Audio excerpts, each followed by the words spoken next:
אני יעל וחמן, ואני רוצה לדבר איתך איך תשדרי ביטחון ועוצמה כשתצאי לרעיון עבודה.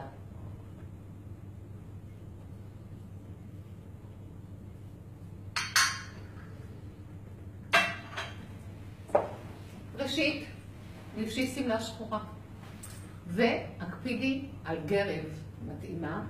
אל תצאי עם שמלה שחורה בלי גרב. ז'קט בגובה המותן, שיוצר חלוקה יפה לגוף ומחמיא. תיק שמתאים שחור. שרשרת שהיא הטיבול שלך לבגד בצבע שחור עם לבן. ונעל בצבע אפור שחור. דבר שני, האודם הזה הוא לא מתאים לרעיון עבודה.